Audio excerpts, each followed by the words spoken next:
What are some quick tips for making a great impression on video? Okay, number one is the distance between your nose and the camera.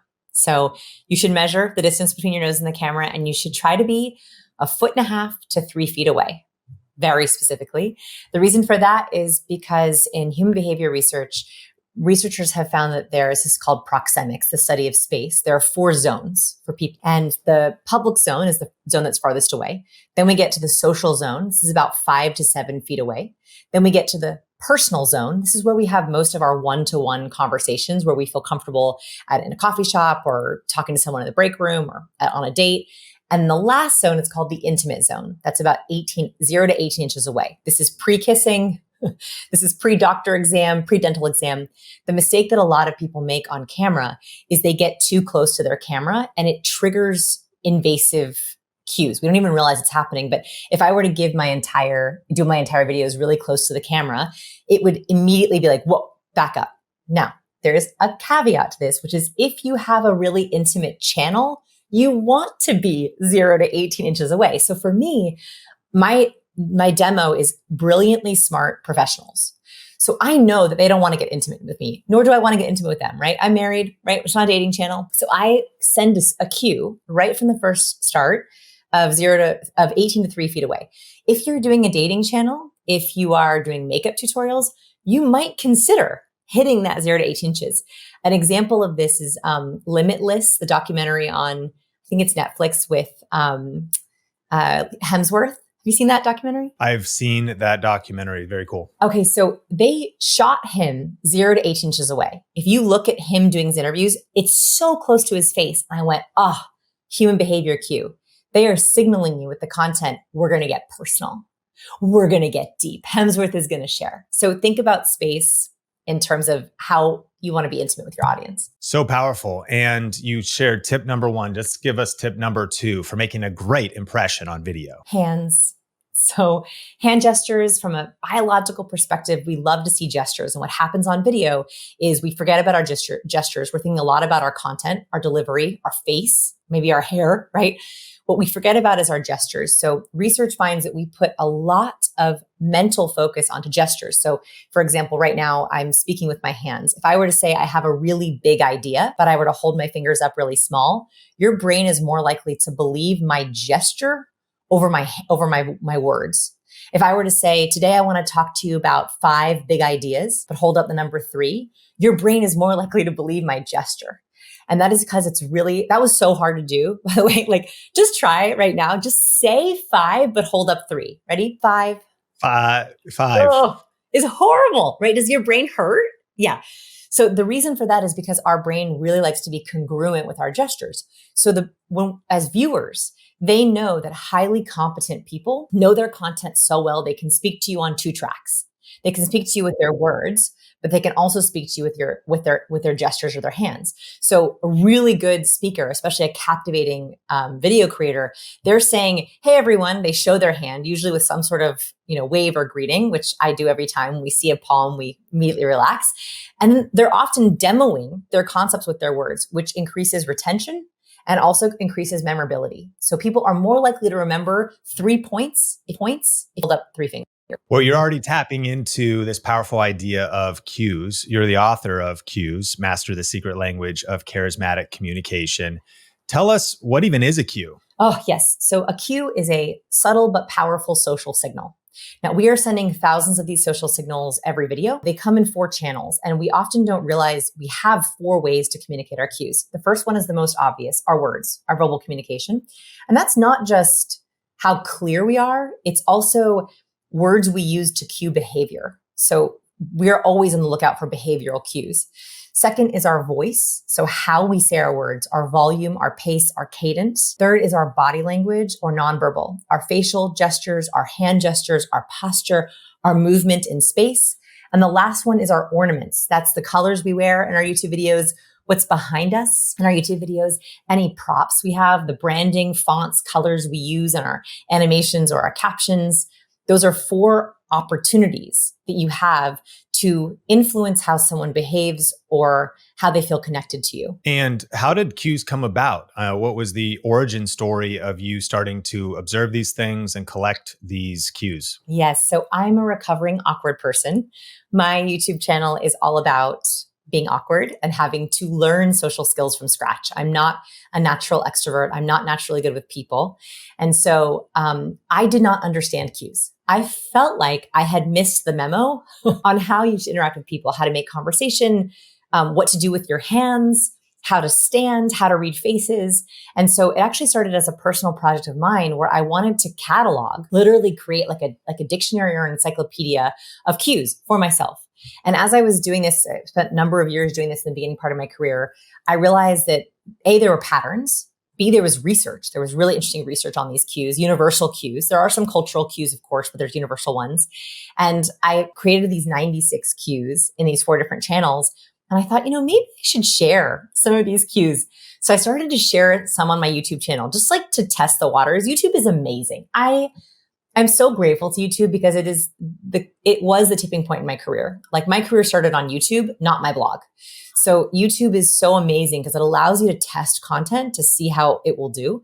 So I just started slowly analyzing cues on YouTube. And I started YouTube in 2007. So I've been on YouTube for a long time and I've been doing a video a week since 2007. Talk about a content treadmill. It's a whole different issue. I did a video, analyzing The Rock's alpha cues, just for fun, just to like see what would happen, like breaking down how The Rock is The Rock. I did one on Britney Spears' deception cues. And obviously they did very, very well on YouTube. And I went, okay, there's something here. And that's when I pitched, it was my second book. So I pitched that to my publisher and it turned out to be more successful than I ever could have imagined. So yeah. What are like 2 or 3 of the most powerful cues that would make an immediate impact on viewer retention on YouTube and improving our content online? I'm going to give really small ones because I think they're the ones that are overlooked. I like to think of cues like a golf swing, right? Like a golf swing, you can hit the ball, but if you want to get the ball to the right place, there are these micro adjustments in your stance and your hands. It's the same thing with cues. We know the obvious ones, right? Like make eye contact. We know that cue, right? Smile if you feel happy. We know that one. Like those are cues. Those are great. But I like the small ones that I think differentiate a good creator from a great creator. So one of my favorites is the lean. So remember how I mentioned the 4 zones of space? So as I began to study these cues, I watched thousands of hours of TED Talks. My team and I actually coded every single TED Talk that was posted from 2010, looking for patterns. I wanted to know what were the differences between the most viewed TED Talks and the least viewed TED Talks. If you watch TED, these are all successful, smart people. Why is it that some videos get millions of views and some get thousands of views? So we cataloged these videos. I thank my research team. Thank you, research team. We cataloged every single cue we could find. We clocked a number of smiling. We looked at stage presence. We looked at gestures. One of the big things that we found was that the really good speakers, they use space to their advantage and they would use leans when they really wanted you to pay attention. So they were literally crossing the space zone. So in my videos, often when I'm sharing something that I think is really important or I really want to emphasize it, I'll literally lean into the camera like this is it. And I think it wakes people up. Like it immediately makes people like, oh, she's leaning in. I better get it. It's very subtle. It's a couple of inches. In fact, one research study studied lean. So if you want to do a little experiment with me, so wherever you are right now, just lean forward 3 inches. Just give it a second. They found that just doing that activates a certain part of your prefrontal cortex that is pre-action.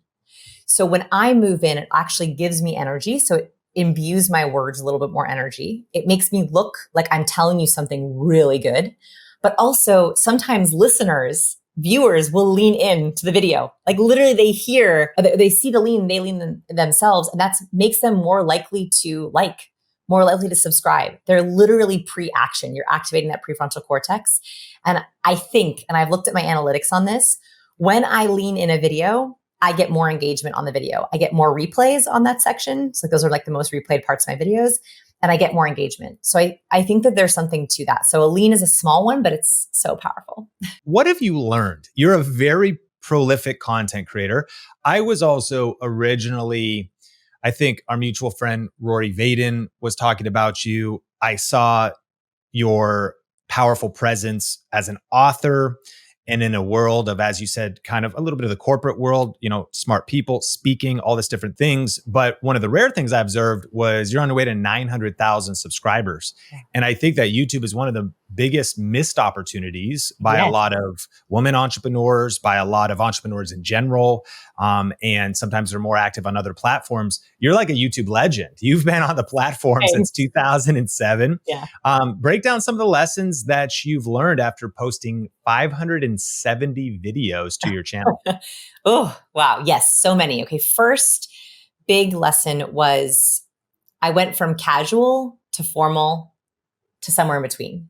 And I share that because I think there's a temptation for creators to script or to overly practice or to overly rehearse before a video. And there's a very fine line between prepping for a video, knowing your content, getting in, getting out, being tight, and being overly rehearsed or overly formal. So when I first started on YouTube, 2007, so just to paint the landscape for anyone who has remembered that time, YouTube was like this new Wild West. No one knew what it was. It was pretty much just unboxing videos. Like that's really all it was. Very few people were teaching on there. And so in the very beginning, it was very informal. I was doing it like with a very casual camera, no lighting. I did a couple out like in a restaurant. Oh my gosh, very, very casual. Then YouTube got real serious. People were like, oh, YouTube is a thing. And that's when there was a time between 2009 to like 2014 or 15 where it was like professional lighting, makeup, amazing backgrounds, amazing studios. And so people were investing a ton in their technology. And that's when I got really tight. That's also when I got to film at YouTube studios in LA. And my videos started to decline actually at that point. Like I was getting a lot of views at first. And then I realized I was like pumping out these videos on a beautiful set with 4K, cameras and perfect teleprompter scripts. And I started to lose engagement, started to lose views. And I think what was happening then is it felt robotic. And so I beg you, do not use a teleprompter. Please do not use a teleprompter. I know it feels safe. I know it feels comfortable. I know you want to keep it tight and deliver the best content you can, but it kills charisma. Like it is almost impossible to read a teleprompter script as a human. It doesn't matter how charismatic you are. And so I had to wean myself off teleprompters because we were watching my analytics and I was like, oh, they don't do as well. So now I'm back to no teleprompter and I don't have one in my studio because it's too tempting when it's on. Bullets and prep. But I think the big lesson I learned was like real. You have to act like you're hopping into a conversation with a friend. Powerful. And break down your workflow today. Do you come up with your content alone? Are you thoughtful about, this is what my title is going to be. I'm going to craft that. This is what the text in the thumbnail is going to be. What is your current workflow as you're coming up with video ideas? Okay. So for about 10 years, I was a one-woman show, edited all my own videos and all my own graphics. That was very, very hard. If you're a one man or one woman show, I give you so much strength and credit. And like, I'm sending you so much energy because it is so hard. And I get it. I've been there. You're doing a great job. Like, that's what I want to say if you're doing it on your own. Now I have a team. So I'll break down my workflow. So I'm very purposeful with every aspect of my videos because we make a little bit of money on ad revenue, but actually we've turned off ads on a lot of our videos because they sell so many books and so many of my courses. So I know exactly who I'm reaching. So my viewer on YouTube, and this is both based on analytics as well as just who we know is watching, are high achieving professionals that want to level up their skills. And they're usually very talented, very smart, but they need a little help on the awkwardness, confidence side. So I know who they are. And typically the very first thing we do is we start with keyword research. So I have a team member, shout out to Rob. Rob does keyword research for me at the beginning of every month, where he is sitting in Ahrefs. That's the tool that we use. And he is looking for topics that our people are searching. So this is everything from confidence at work to introverts at work to talking to my boss to dealing with difficult people at work to icebreakers in meetings. all those topics. He's looking for opportunities. We specifically look for medium volume, but not a lot of competition. I don't even try on the big traffic ones. They're too hard. And medium volume is it. That's like my people. So like an example would be tips for introverts at work, right? Like that's a really specific title. So we take those keywords. He does research in both Google and YouTube. And that is because YouTube is a search engine. You should only think of it as a search engine. And so we look and see what are the keywords. Also, what are the long tail keywords? This is kind of a little secret hack, which I think has really helped us, is because of AI, our keyword patterns are changing. From up until this point, people use short phrases. They type into YouTube or Google, tips for introverts at work. But what's happening with AI is more and more people are using an AI tool to search the web. And so they're going to type in a much longer response. So it might be tips for introverts working in an open office space. It might be tips for introverts talking to their boss and colleagues at work. Tips for introverts making friends at work. So now we're taking all the long tail keywords, and those are my chapters. So I have my main video, and then I have chapters broken in there. So I get all that keyword research from my team member, Rob, and then I start to bullet point. Also, I have a team member, a couple writers who help me with research. So looking in the academic databases, what research is there? I've noticed that differentiates my videos from just random tips is that if I can say one research study from 2011 found that 84% of people are introverts at work, whatever it is. Those are great for social clips because we make shorts out of our long videos. So I have my team look for research clips on the topic. Then I bullet point. I begin to, I don't script, but begin to write out kind of the structure of the video. Then I film. I do not spend too much time writing and practicing. I try to do it a little bit more casual, a little bit more informal. Then it goes to my team member, Carolyn, and she edits it for me, edits the video. She also pulls out 2 or 3 shorts from the video. Sometimes we wait on shorts to see what are the most replayed parts of the video, and then we only use those as shorts. Then she creates thumbnails for us using Canva. We also then do really heavy keyword descriptions to make sure the description is really keyword friendly. And then, so it's a very long answer. I don't know if you wanted this long of an answer. Then it goes into, then we have an article that gets created. So one of our writers creates an article from my video, but makes it way longer. My sweet spot for videos at the moment, and this changes based on the year on YouTube, is about 4 to 14 minutes, something in there. I remember I'm not going for ad revenue. So I am not doing it based on the ad interstitials. I'm doing it purely based on content, get in, get out. And most of my professionals have a 10 to 20 minute lunch. That's what I'm going for, or their commute. So then they turn into an article. Our articles are usually 5,000 to 10,000 words, typically. So they're really beasts, like they're long. And then we embed the video on the top of the article. And then I send it out to my newsletter. We have about 500,000 people in our newsletter, which drives a lot of those early clicks. That usually happens in the first 24 hours. Then the video often goes to all of our socials, and that is it.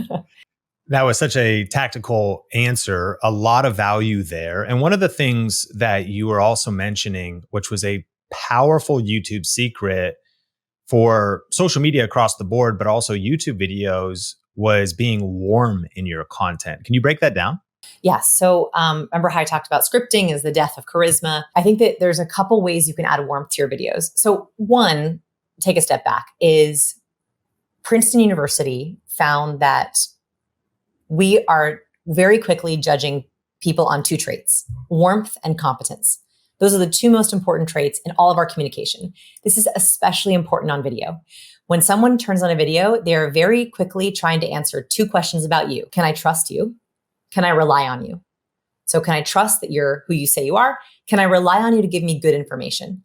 That's what they're trying to answer within the first couple seconds of your video, right? That's what they're trying to answer. I think that a lot of creators go for competence. I certainly did, right? Like in those formal years, I was like, hit them with the science, right? Like tip, tip, tip.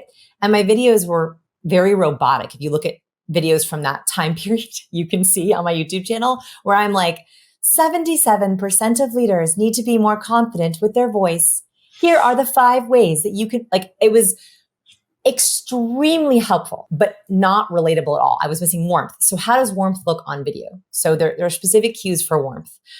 One is movement and expressiveness.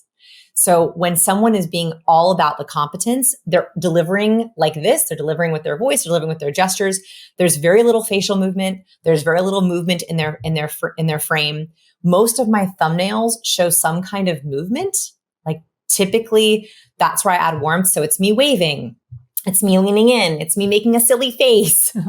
And my videos are very competent. So it's not like I'm doing something silly, but movement is a way of showing warmth in video. It shows that you're not being too scripted, you're not being too formal. So movement, facial expressiveness, especially in your first 10 seconds. So like, for example, I was just doing this yesterday when I was filming. I was teaching on how to introduce yourself. So we have a video coming up. A keyword that we identified is how to introduce yourself, where people are nervous introducing themselves. They think it's boring. They don't know how to do it in an interesting way. So the video is how to introduce yourself. The first intro I recorded was like this.